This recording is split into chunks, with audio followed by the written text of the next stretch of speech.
ঘড়ির কাঁটা তখন রাত 11টা ছুঁই ছুঁই। শিয়ালদা রাতের শেষ বনগা লোকাল ছাড়ল। এত রাতে ট্রেনে যাত্রী সংখ্যা খুব বেশি নেই বললেই চলে। অর্ণব ট্রেনে উঠে জানলার ধারে একটা সিটে বসল। আসলে একটা চাকরির পরীক্ষা দিতেও কলকাতায় গিয়েছিল। কাছেই ওর বড় মাসির বাড়ি। বাড়ি থেকে বেরোনোর সময় মা বারবার বলে দিয়েছিল পরীক্ষার পরে একবার বড় মাসির সঙ্গে দেখা করে আসতে। বড় মাসির বাড়ি থেকে বেরোতে বেশ রাত হয়ে গিয়েছিল অর্ণবের।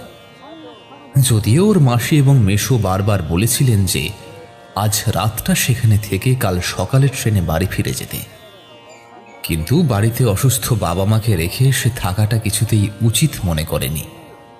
যতই রাত হোক না কেন ওকে বাড়ি ফিরতেই হবে। এই কামরায় অর্ণবের সহযাত্রী মাত্র হাতে গোনা 4-5 জন। অঘ্রাণ মাসের শেষ, তারপরে আজকে একটু বৃষ্টিও হয়েছে, তাই আবহাওয়াটা আজ বেশ ঠান্ডা। হঠাৎ জানলা দিয়ে একটা দমকা বাতাস এসে অর্ণবের সারা শরীরটা যেন কাঁপিয়ে দিল। অর্ণব উঠে দাঁড়িয়ে ট্রেনের জানলাটা বন্ধ করে দিয়ে আবার নিজের জায়গায় বসে পড়ল। সারাদিনের ক্লান্তিতে যেন ওর চোখ দুটো ঘুমে জড়িয়ে আসছে। বনগা পৌঁছতে দেরি আছে, ততক্ষণ একটু ঘুমিয়ে নেওয়া যাক, এই ভেবে অর্ণব মাথার পিছনে 2 হাত রেখে একটু চোখ বন্ধ করল। কি দাদা, ঘুমলেন নাকি? কারো ডাকে ঘুম ভাঙল অর্ণবের। তাকিয়ে দেখল ওর ঠিক উল্টো দিকের সিটেই বসে রয়েছেন একজন বয়স্ক ভদ্রলোক। বয়স তার ওই 60-65 হবে। গায়ের রং তামাটে, মাথায় ছোট কাঁচা পাকা চুল, পরনে একটা সাদা ধুতি আর পাঞ্জাবি, আর মুখে এক গাল হাসি। আগে হ্যাঁ, একটু ঘুমিয়ে পড়েছিলাম আর কি। আসলে কোন সকালে সেই বাড়ি থেকে বেরিয়েছি, তার উপর সারাদিনের ধকল, চোখটা লেগে এসেছিল। এ বাবা, তাহলে তো আমি বড্ড ভুল করে ফেললাম। তোমাকে ডেকে ঘুম থেকে জাগিয়ে দেওয়া আমার মোটেই উচিত হয়নি। আমার কাজের জন্য আমি সত্যিই খুব দুঃখিত। কিছু মনে করো না বাবা। আরে না না, এইভাবে বলবেন না। তা কলকাতায় কোথায় যাওয়া হয়েছিল? আসলে আমার কলকাতায় একটা চাকরির পরীক্ষা ছিল, তারপর সেখান থেকে বড় মাসির বাড়ি গিয়ে এখন নিজের বাড়িতে ফিরছি। তা বেশ বেশ, কিন্তু এত রাতে তোমার বাড়ি ফেরাটা তো উচিত হয়নি। পথে ঘাটে কত রকমের বিপদ আপদ থাকে, তাই বলছিলাম আর কি। হ্যাঁ, আপনি হয়তো ঠিকই বলেছেন, কিন্তু বাড়িতে বাবা মা দুজনেই খুব অসুস্থ, তাই আর তাদের বাড়িতে রাতে একা রেখে আমি এখানে থাকতে চাই না। ও আচ্ছা আচ্ছা আচ্ছা, তা কোথায় বাড়ি তোমার? এই দেখুন, আপনাকে তখন থেকে তুমি বলে যাচ্ছি, কিছু মনে করেননি তো? আরে না না, মনে করব কেন? আপনি আমার বাবার বয়সী, অবশ্যই আপনি আমাকে তুমি করেই বলুন, এতে আমারও ভালো লাগবে। ঠিক আছে বাবা, তাহলে তোমাকে এখন থেকে তুমিই বলছি। আসলে তোমার মতো আমারও একটা ছেলে ছিল, কিন্তু হঠাৎ কোথা থেকে যে কি হয়ে গেল। কি হয়েছিল আপনার ছেলের? ট্রেন দুর্ঘটনা। একদিন রাতে অফিস থেকে ট্রেনে বাড়ি ফেরার সময়।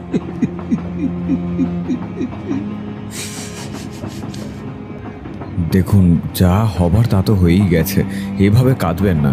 কাঁদলে সে তো আর ফিরে আসবে না। বলুন, সে যেখানে আছে ভালো আছে।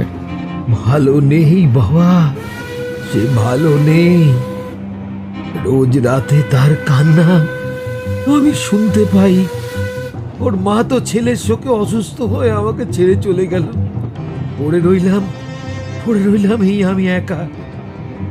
মাঝে মাঝে মনে হয় আমিও নিজেকে এই ট্রেনের তলাতেই শেষ করে দিই। না না, অমন কথা কখনো মনেও আনবেন না। আত্মহত্যা করা যে মহাপাপ। জানি বাবা, সব জানি, কিন্তু কি করব বলো? এই বৃদ্ধ বয়সে এসে নিঃসঙ্গতা যে চারদিক থেকে আষ্টে পৃষ্ঠে বেঁধে ফেলেছে আমাকে। এই বাঁধন থেকে মুক্তি মিলবে কিভাবে? ভদ্রলোকের কথায় অর্ণব আর কিছু বলতে পারল না। মাথা নিচু করে বসে রইল। ট্রেনের কামরায় বিরাজ করছে এক অদ্ভুত নীরবতা। শুধু ট্রেনের চলার আওয়াজটুকুই শোনা যাচ্ছে। অর্ণব তাকিয়ে দেখল সেই কামরায় তারা দুজন ছাড়া আর কোনো যাত্রী নেই। ওকে যেতে হবে সেই শেষ স্টেশন বনগাঁ পর্যন্ত। কিন্তু তার আগে যদি সেই বৃদ্ধ নেমে যায়, তাহলে বাকি পথটা হয়তো তাকে একাই যেতে হবে, কারণ এই রাতে আর তেমন কোনো যাত্রী হয়তো ট্রেনে উঠবে না। এইসব ভাবতেই বুকের ভিতরটা কেমন যেন ছমছম করে উঠল অর্ণবের। সে মনে মনে ভাবল, ইস, যদি আজকে রাতটা বড় মাসির বাড়িতেই কাটিয়ে আসতাম, তাহলে এই দুশ্চিন্তায় আর আমাকে পড়তে হতো না। কিন্তু এখন তো আর কিছু করারও নেই। এই ভদ্রলোককেই একবার জিজ্ঞেস করে দেখা যাক ইনি কোথায় নামবেন। ভদ্রলোকের দিকে তাকিয়ে দেখল অর্ণব। তিনি মাথা নিচু করে বসে রয়েছেন। অর্ণব ভদ্রলোককে জিজ্ঞাসা করল, আচ্ছা, আপনি কোন স্টেশনে নামবেন? আমি বাবা পরের স্টেশনেই নামবো। ভদ্রলোকের উত্তর শুনে অর্ণবের মুখটা শুকিয়ে গেল। তার মানে সে যা আশঙ্কা করছিল সেটাই ঠিক। ওকে বাকি পথটা একাই যেতে হবে। কিন্তু কি আর করা যাবে, অন্য উপায় তো কিছু নেই। পরের স্টেশন আসতেই ভদ্রলোক নেমে পড়লেন। তবে নামার আগে অর্ণবকে সতর্ক করে দিয়ে গেলেন, আচ্ছা বাবা, সাবধানে বাড়ি ফিরো, পথে কত রকমের বিপদ। আচ্ছা, আমি আসি। ভদ্রলোক নেমে গেলেন। ট্রেন ছুটে চলল তার আপন গতিতে। এই কামরায় এখন অর্ণব একা যাত্রী। একটু ভয় ভয় করছিল অর্ণবের। ঘুম পেলেও এই ফাঁকা কামরায় ঘুমিয়ে পড়াটা উচিত হবে না ওর। তাই সে ব্যাগ থেকে একটা বই নিয়ে তাতেই মনঃসংযোগ করল। একের পর এক স্টেশন পেরিয়ে যাচ্ছে। প্রত্যেকটা স্টেশনই প্রায় ফাঁকা বললেই চলে। তবে অর্ণবের কপাল হয়তো ভালো ছিল, তাই পরের স্টেশনেই বেশ কয়েকজন যাত্রী ট্রেনে উঠল। একজন এসে বসল অর্ণবের ঠিক মুখোমুখি। অর্ণব যেন হাঁপ ছেড়ে বাঁচল। হঠাৎ অর্ণবের মনে পড়ে গেল, গত পরশু রাত ঠিক এই সময় মায়ের প্রেশারটা একটু বেড়েছিল। ও পকেট থেকে মোবাইলটা বের করে ভাবল মাকে বাড়িতে একবার ফোন করে এবং মায়ের খবর নেয়। যদিও গতকাল দুপুর থেকেই মায়ের শরীরটা আগের থেকে ভালো আছে, তবুও একবার ফোন করা উচিত। কিন্তু ফোনটা হাতে নিয়েই দেখল তাতে নেটওয়ার্ক নেই। এই এক সমস্যা। এদিকে মাঝে মাঝে এই নেটওয়ার্কের সমস্যা দেখা যায়। তখন যে মানুষগুলোর কি যে অসুবিধা হয় তা বলার অপেক্ষা রাখে না। মুখ বেজার করে মোবাইলটা আবার পকেটে ঠুকিয়ে রাখল অর্ণব। মনে মনে ভাবল, যদি ভাগ্যের জোরে এই চাকরিটা একবার পেয়ে যায়, তবে গ্রামের বাড়িঘর বিক্রি করে দিয়ে বাবা মাকে নিয়ে এই কলকাতায় চলে আসবে। এখানেই আপাতত একটা বাড়ি ভাড়া নেবে, তারপর ধীরে ধীরে টাকা পয়সা জমিয়ে একটা ছোট বাড়ি কিনবে সে। গ্রামে বাবা মায়ের চিকিৎসার খুব অসুবিধে। রাতের বেলা কেউ অসুস্থ হয়ে পড়লে হাসপাতালে নিয়ে যাওয়ার মতো তেমন কোনো গাড়ি ঘোড়া সেখানে নেই। তাছাড়া আরো নানান রকমের অসুবিধা আছে সেখানে। এইসব ভাবতে ভাবতেই কখন যে সে ঘুমিয়ে পড়েছে তার খেয়াল নেই। হঠাৎ ওর ঘুম ভাঙল একটা প্রচন্ড ঝাঁকুনিতে, আর সঙ্গে সঙ্গে একটা বিকট শব্দ হলো। নিশ্চয়ই ট্রেনের কোনো সমস্যা হয়েছে। হঠাৎই ট্রেনের আলোগুলো সবকটা একসাথে দপদপ করে উঠল। ট্রেনটা দাঁড়িয়ে আছে একটা জঙ্গলের ভিতরে। আবার কখন চলতে শুরু করবে কে জানে। এমন সময় হঠাৎ ওর চোখ পড়ল ট্রেনের জানলার কাঁচে। চমকে উঠল অর্ণব। ওটা কি দেখছে ও? জানলার কাঁচে ওর নিজের প্রতিচ্ছবি দেখা যাচ্ছে ঠিকই, কিন্তু ওর উল্টো দিকে বসে থাকা যাত্রীদের কোনো প্রতিচ্ছবি সেখানে দেখা যাচ্ছে না। ও ভালো করে জানলার দিকে তাকিয়ে দেখল, শুধু ওর উল্টো দিকের যাত্রীটি নয়, ওই কামরার আর কোনো যাত্রীর প্রতিচ্ছবি জানলার কাঁচে ফুটে উঠছে না। এটা কি করে হতে পারে? এমন কি সম্ভব? একতলা ভয়ে যেন ওর গলার কাছে আটকে গেল। শিরদাঁড়া দিয়ে একটা ঠান্ডা স্রোত বইতে শুরু করলো অর্ণবের। হঠাৎ করেই পুরো ট্রেনটা যেন কেঁপে উঠল, আর সঙ্গে সঙ্গে সবকটা আলো নিভে গেল। ট্রেনের কামরায় বিরাজ করল এক নিশ্চিদ্র অন্ধকার। অর্ণবের সারা শরীর থরথর করে কাঁপতে লাগলো। কি হচ্ছে এই সব ট্রেনের ভিতরে?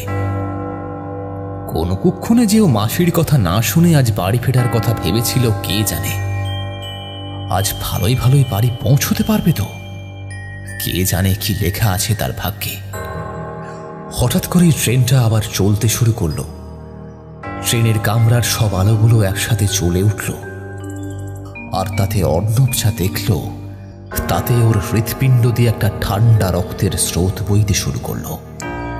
ও দেখল ও ছাড়া কামরায় যে সমস্ত যাত্রীরা বসে আছে তাদের প্রত্যেকের চেহারা একটা বীভৎস রূপ ধারণ করেছে। প্রত্যেকেরই মুখ সাদা ফ্যাকাশে। দেখে মনে হচ্ছে তাদের শরীরে এক বিন্দু রক্ত পর্যন্ত নেই। ঠোঁটের কোণ থেকে গড়িয়ে পড়ছে টাটকা লাল রক্তের ধারা, আর তাদের চোখের মনি নেই। সেই জায়গায় কেবল একটা সাদা মাংসপিণ্ড। অর্ণব প্রচন্ড ভয়ে চিৎকার করতে গেল, কিন্তু ওর গলা দিয়ে কোনো শব্দ বেরোল না। ওর মনে হচ্ছে ও এক্ষুনি ট্রেন থেকে নেমে পড়ে পালিয়ে যাবে, না হলে আজ রাতেও প্রাণ নিয়ে বাড়ি ফিরতে পারবে না। অর্ণব সিট ছেড়ে দাঁড়াতে গেল, কিন্তু সে পারল না। ওর শরীরের সব শক্তি যেন গ্রাস করে নিয়েছে কারা। হঠাৎ ওর চারপাশে সেই বীভৎস কদাকার যাত্রীরা একসঙ্গে অট্টহাসি করে উঠল। তারপর উঠে দাঁড়ালো, আর ধীরে ধীরে এগিয়ে আসতে লাগলো অর্ণবের কাছে। ওর শ্বাস প্রশ্বাস যেন বন্ধ হয়ে আসছিল। চোখের সামনে ভেসে উঠছিল বাবা মায়ের করুণ মুখখানা। তারা হয়তো এখনো না খেয়ে বসে আছে, ছেলে ফিরলে একসাথে খাবে বলে। কোনোদিন তো ছেলেকে ছাড়া খায়নি, সে যত রাতই হোক না কেন। আর কোনোদিনও একসাথে খেতে বসা হবে না ওদের। তারা হয়তো ছেলের বাড়ি ফেরার অপেক্ষায় প্রহর গুনতে থাকবে, কিন্তু সেই গোনা প্রহর আর কোনোদিনও শেষ হবে না। মা হয়তো ছেলের শোকে কাঁদতে কাঁদতেই একদিন পৃথিবীর মায়া ত্যাগ করে চলে যাবেন। অর্ণব বেশ বুঝতে পারছিল আজ এই ট্রেনে ওর জীবনের শেষ রাত। আর কোনোদিনও ভোরের নতুন সূর্য দেখার ভাগ্য হবে না ওর। সেই বিকৃত চেহারাগুলো ওর মুখের কাছে চলে এলো। ঠিক তখনই সে শুনতে পেল এক পরিচিত কণ্ঠস্বর। কি বাবা, নিজের বাবা মায়ের কথা খুব মনে পড়ছে, তাই না? অর্ণব চমকে পাশে তাকিয়ে দেখল সেই বৃদ্ধ যাত্রীটি, যিনি কিছুক্ষণ আগে ট্রেন থেকে নেমে গেছেন। এই বিপদসংকুল পরিস্থিতিতে তাকে দেখে অর্ণবের গায়ে যেন একটু স্বস্তির বাতাস এসে লাগলো। অর্ণব চিৎকার করে বলল, বাঁচান, বাঁচান, আমাকে বাঁচান, এরা আমাকে মেরে ফেলবে, মেরে ফেলবে, আমাকে দয়া করে বাঁচান। কিন্তু অর্ণবের কথায় সেই বৃদ্ধ যাত্রীটি এবার ওহ ওহ করে একটা পৈশাচিক হাসি হেসে উঠল।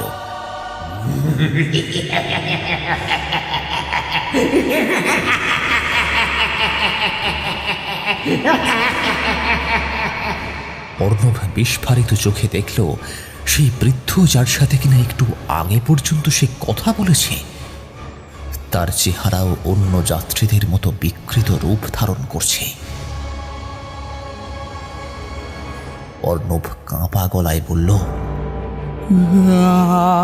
আপনি আপনি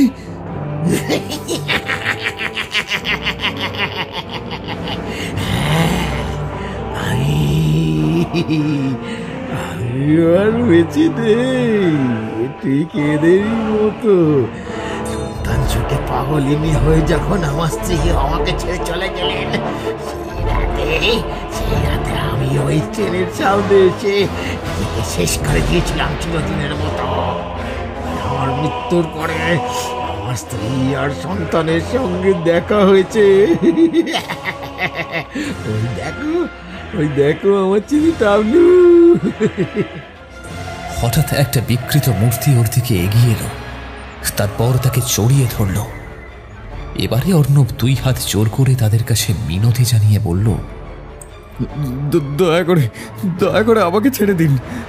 আমি তো আপনাদের কোনো ক্ষতি করিনি। বাড়িতে আমার অসুস্থ বাবা মা রয়েছেন। আমি ফিরে না গেলে যে তারা শোকে পাগল হয়ে যাবেন। ওনাদের দেখার মতো তো আর কেউ নেই। অন্তত ওনাদের কথা ভেবে আমাকে ছেড়ে দিন।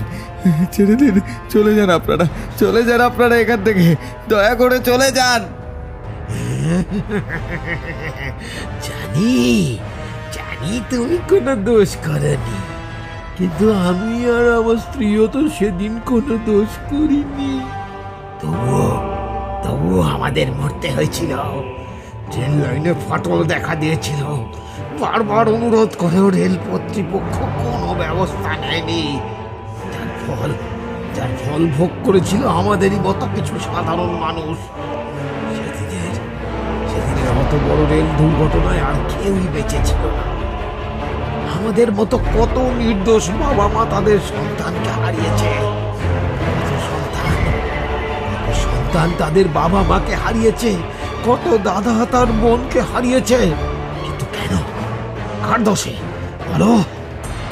এই পর্যন্ত বলেই যাত্রীরা চুপ করলেন। তারপরে অর্ণবের দিকে তাকিয়ে বললেন, আজ তোমাকেও আমরা আমাদের সঙ্গে নিয়ে যাব। অর্ণব কিছু বলার আগেই ট্রেনের ভিতরের মাইকে শোনা গেল এক অদ্ভুত ঘোষণা। পরবর্তী স্টেশন শ্মশানঘাট। এটাই শেষ স্টেশন। যাত্রীরা সকলে নামার জন্য প্রস্তুত হন। অর্ণব আঁতকে উঠল। এই রুটে তো এমন কোনো স্টেশনই নেই। তবে এই ট্রেনটা কোথায় নিয়ে চলেছে ওকে? হঠাৎ ওর চোখ গেল ট্রেনের বাইরে।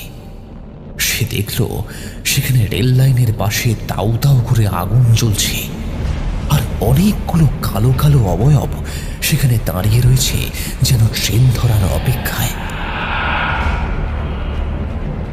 অর্ণব আবার কাঁদতে কাঁদতে মিনতি জানালো, ছেড়ে দিন আমাকে, ছেড়ে দিন প্লিজ, আমাকে ছেড়ে দিন, আমাকে মারবেন না। এমন সময় সেই বিভৎস যাত্রীদের মধ্যে একজন যাত্রী ওর কানের কাছে মুখটা নিয়ে এসে ফিস ফিস করে বলল, তুই অনেক দেরি করে ফেলেছিস। তুই যে ট্রেনে উঠে পড়েছিস সেখান থেকে আর কেউ শ্মশান ঘাট ছাড়া অন্য কোনো স্টেশনে নামে না। তাই তুইও নামতে পারবি না। তোকে যে শ্মশান ঘাটে যেতেই হবে।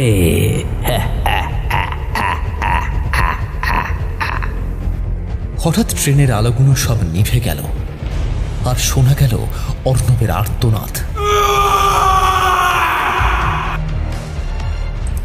পরদিন সকালে খবরের কাগজের শিরোনামে দেখা গেল গত রাতের শেষ শিয়ালদা বনগাঁ লোকাল বিশেষ কারণে বাতিল ছিল।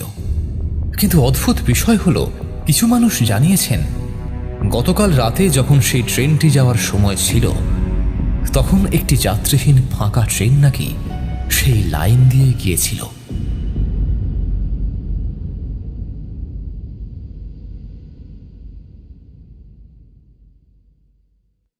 আমাদের এই গল্প যদি আপনাদের ভালো লেগে থাকে তাহলে অবশ্যই লাইক করবেন এবং শেয়ার করে কমেন্ট করতে ভুলবেন না। যারা চ্যানেলটিতে নতুন তারা অবশ্যই সাবস্ক্রাইব করে পাশে থাকা বেল আইকনটি টিপে শুধু নোটিফিকেশন বাটনটি অন করে দিন, যাতে আমাদের গল্পের পরবর্তী আপডেট সবার আগে আপনার কাছে পৌঁছে যায়। ধন্যবাদ।